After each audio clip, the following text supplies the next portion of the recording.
cari ya, tetap sampean dapatkan di pesawat, di apa. Sebenarnya memang sih ya, ketika orang-orang yang di dalam safar, ya, safarin, aumarid, atau dalam keadaan sakit, itu memang ada rukhsah. Rukhsah atau rohiso itu keringanan. Keringanan agar tidak berpuasa, tidak apa-apa. Artinya tidak berpuasa itu bukan tidak berpuasa sama sekali ya, tetapi diganti di hari yang lain. Silakan. Ada memang privilege, ada dispensasi bagi yang ingin tidak puasa. Tetapi ya, coba bayangkan, kalau sampean berpuasa ayyamin ukhor, ya, di hari-hari yang lain diganti di luar bulan Ramadan, itu kan rasanya, keberkahannya, itu beda banget.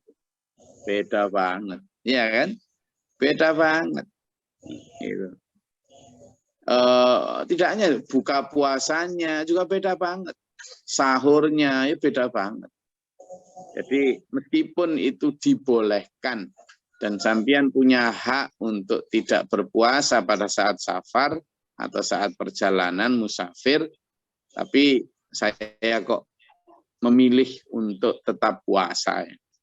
Ya, kalau kita kuat ya, kecuali kalau memang sudah benar-benar melewati padang pasir dengan jalan kaki ratusan kilo gitu, memang ya sampean bisa dehidrasi.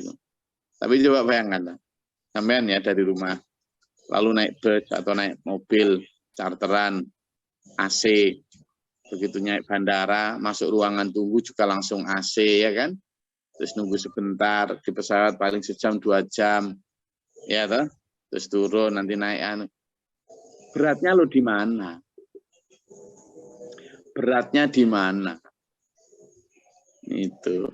Jadi bukan kok enggak boleh, monggo aja, cuma mencari keutamaan puasa di bulan Ramadan itu memang beda.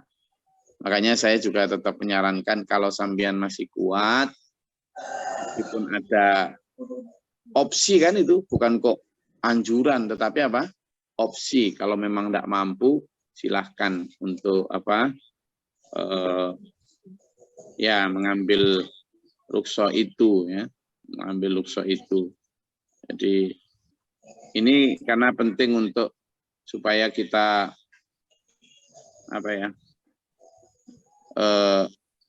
mendapatkan keutamaan, terutama mendapatkan keutamaan orang-orang yang benar-benar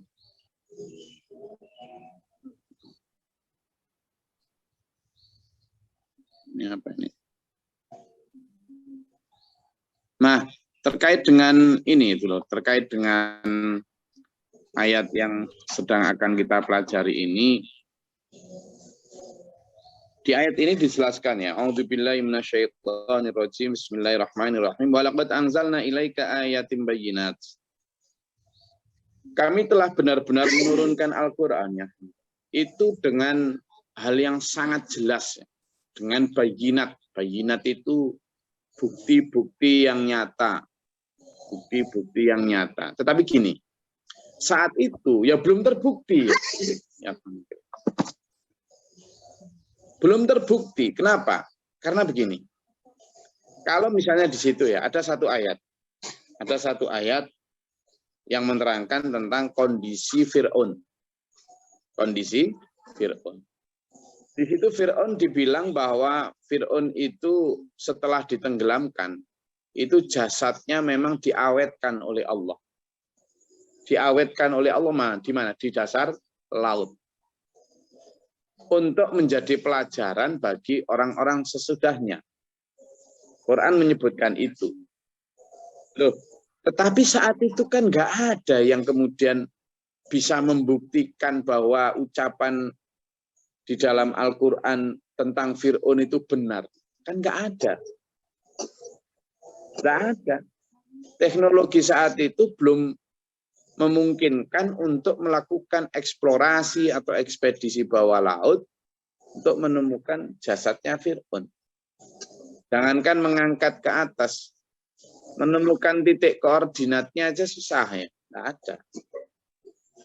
Sehingga apa? Meskipun di situ disebut bayyinat, jelas, terang, tetapi kan mana buktinya? Kan gitu orang saat itu. Nggak ada. Misalnya, juga ada ayat yang menyebutkan bahwa ada satu lautan pertemuan antara Bahraini. Dua lautan. Satunya mil'un ujajun, ya toh? Ya toh? Satunya itu berrasa asin, satunya tawar. Pertemuan dua lautan. Loh, tetapi saat itu ya belum ada yang nemukan di mana itu. Ternyata ada di daerah lautan Mediterania sana, ada itu. Tapi ada ya setelah sekian ratus atau ribu tahun kemudian ditemukan. Demikian pula ketika Al-Quran menyebutkan tentang bahwa bumi berputar pada porosnya, gitu kan? Berputar pada porosnya, bahwa bumi ini juga berrotasi selain berevolusi. Rotasi itu berputar pada porosnya. Itu nggak ada yang percaya.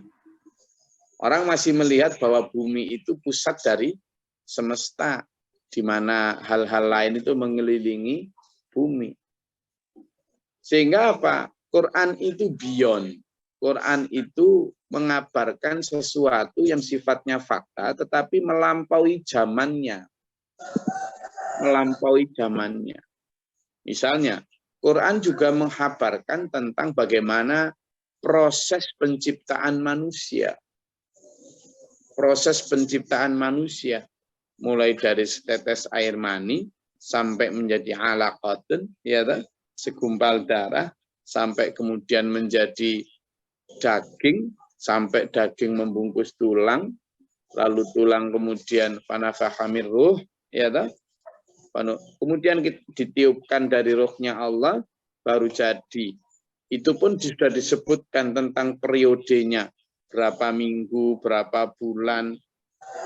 Loh, jangankan kok sampai segitu.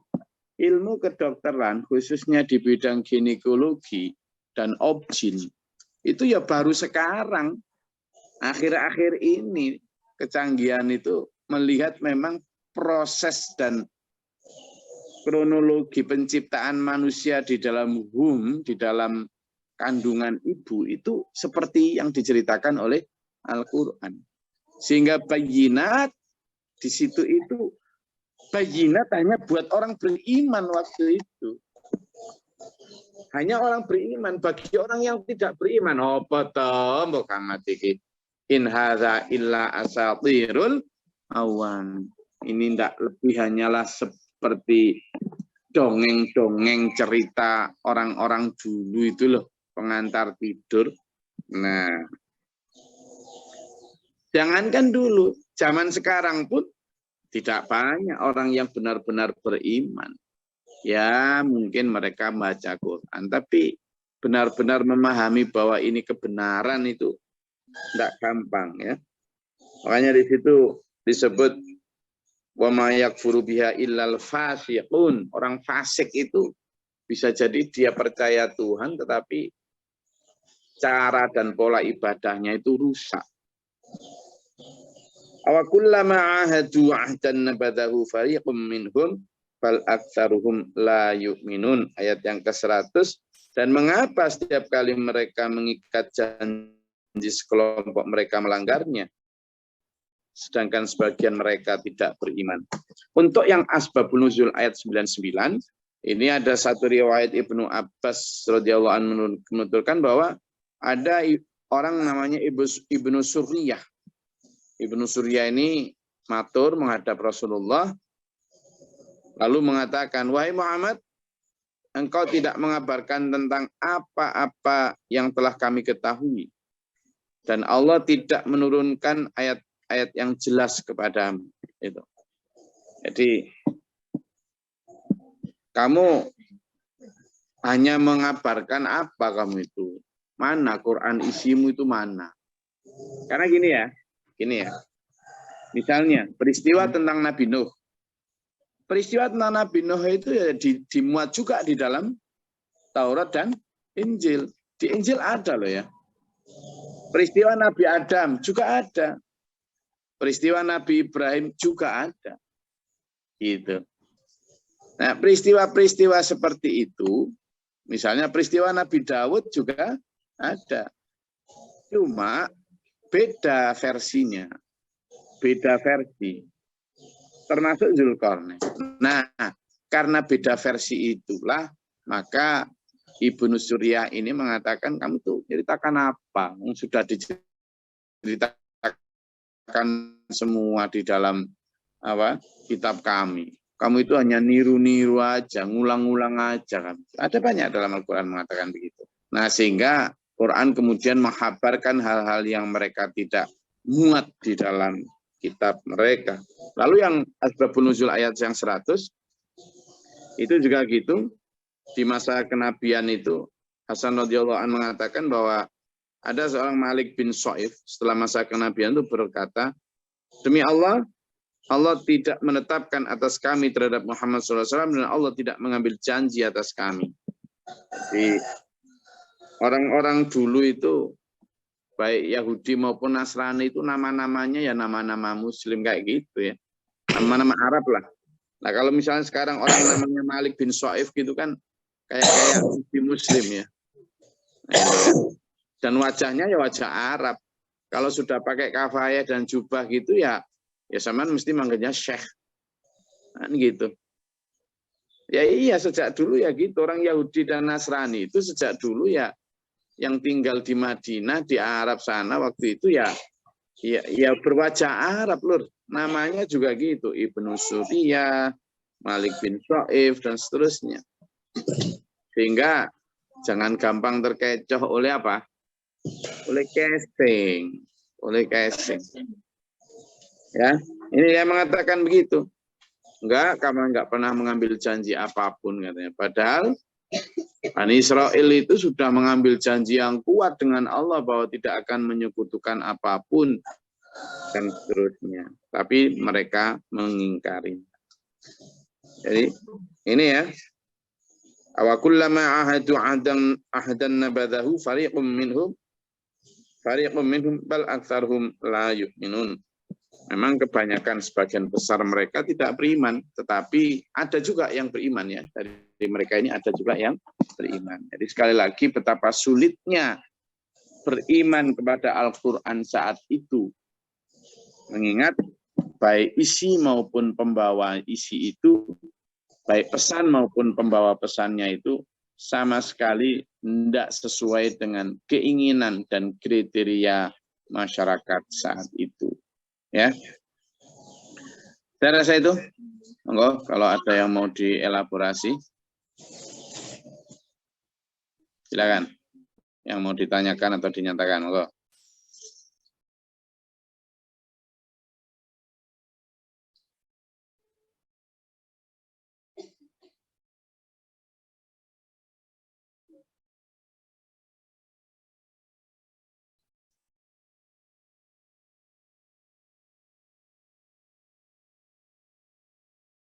Ada, silakan. Punten guys, sangat ya. Mau jadi menyampaikan mengenai kita optimalkan ketika mudik, jangan kemudian terus kesana. Mengenai sholat berjamaah nih guys, kadang ketika mudik itu seringkali kita mungkin dalam perjalanan kemudian menjamaknya, padahal juga kita di perjalanan itu banyak menemukan musola atau masjid. Terima kasih guys. Ya, sebenarnya asbabul nuzul menjamak atau mengkosor sholat, antak suruh, ya kalimatnya begitu di dalam Al-Quran itu. Asbabul nuzul awalnya adalah ada perang ya, atau saat itu memang disebut juga sebagai sholat khauf. Sholat apa? Khauf. Di mana kita mendapatkan rukhsah atau keringanan untuk memendekkan sholat kalau 4 rakaat menjadi 2 rakaat, zuhur maupun asar atau isya, itu karena khawatir kalau kalimatnya di dalam Al-Quran itu akan menjadi diserang atau diganggu oleh orang kafir Mekah saat itu. Itu memang awalnya. Nah, tetapi kemudian itu bisa dikiaskan kepada orang safar juga. Bahwa orang safar itu waktunya terbatas sehingga dia harus segera sampai rumah. Ingat bahwa ada anjuran Rasulullah kalau Anda dalam perjalanan sebaik mungkin untuk sesegera mungkin mencapai rumah. Sehingga qashar atau jamak itu sangat boleh dilakukan oleh orang-orang yang dalam perjalanan. Karena anjurannya agar segera sampai rumah. Nah, sehingga ini beda dengan yang puasa tadi ya. Puasa tadi memang kenapa disandingkan dengan marid, ya, dengan maridun. Safarnya itu disandingkan dengan maridun. Itu karena masalah kekuatan, masalah stamina. Orang marid kan jelas staminanya menurun. Orang marid itu staminanya turun. Safar, jika memang staminanya juga turun, itu yang kemudian digabungkan. Nah, kalau yang qashar itu tadi dikiaskan atau di asbabun nuzuli dengan kondisi takut atau perang. Sehingga orang safar itu ketakutannya adalah takut nanti habis waktu, takut nanti tidak segera sampai rumah, dan sebagainya. Sehingga itu yang bisa dilakukan. Itu menurut saya boleh, tetapi kalau memang waktunya longgar banget, ya bisa aja tidak mengambil privilege atau dispensasi rukhsah untuk mengqashar atau menjamak tadinya. Oke, monggo ada lagi? Terima kasih. Izin, Gus. Masih bingung dengan berapa lama kita bisa menggunakan privilege itu dalam perjalanan itu. Misalnya saya yang suka traveling, misalnya di Bali cuma 2 hari, kemudian ke Surabaya, kemudian kemana lagi, itu boleh nggak saya pergunakan privilege itu selama apa? Saya dengar tuh maksimum 4 hari gitu. Ada yang bilang 3 hari. Tapi boleh nggak masalahnya di situ? Ya, matur Gus. Jadi ada beberapa perbedaan pendapat ya ulama itu tentang batasan waktu safar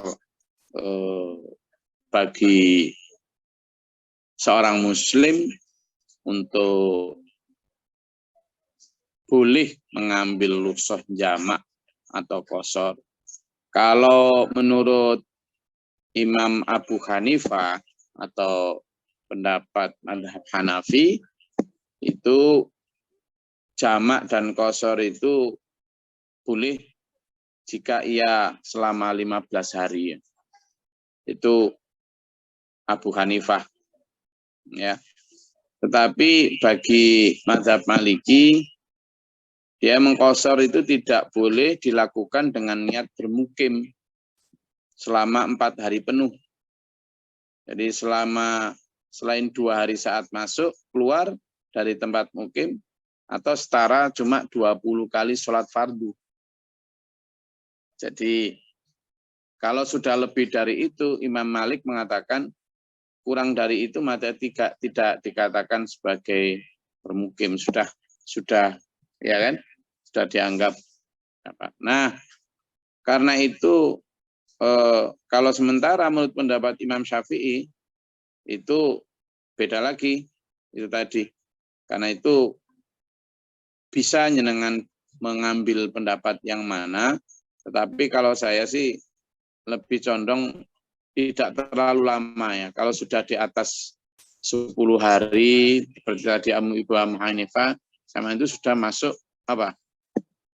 Konsep mukim. Tapi kalau zaman perjalanannya baru 3 atau 4 hari, ya sekitar 20 kali sholat fardu tadi, sampean masih boleh atau masih bisa untuk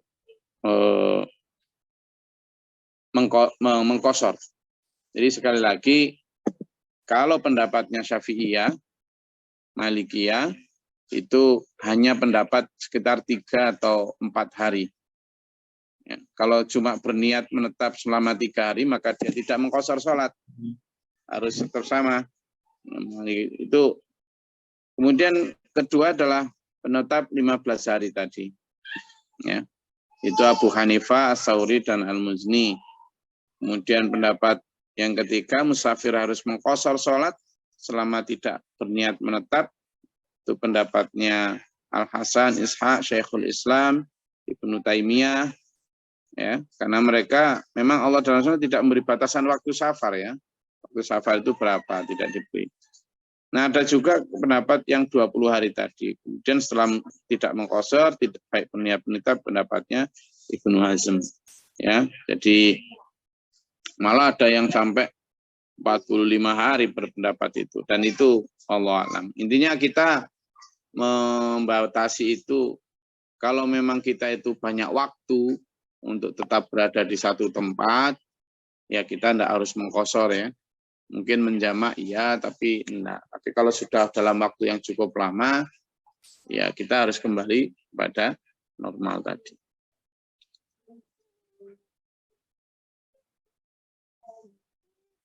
Saya rasa itu kajian kita pada pagi hari ini. Di Ramadan sudah masuki hari ke-19. Sudah dapat apa? Sudah dapat berapa? Ya, jangan menghitung harinya terkait dengan kapan hari raya, tetapi menghitung harinya terkait dengan berapa ridho yang sudah kita dapat, berapa ampunan yang sudah kita peroleh, berapa puasa yang sudah kita ada tanda diterima dari Allah, berapa tadarus juz kita, dan seterusnya. Dosa kita yang diampuni yang mana, itu yang kita kejar ya.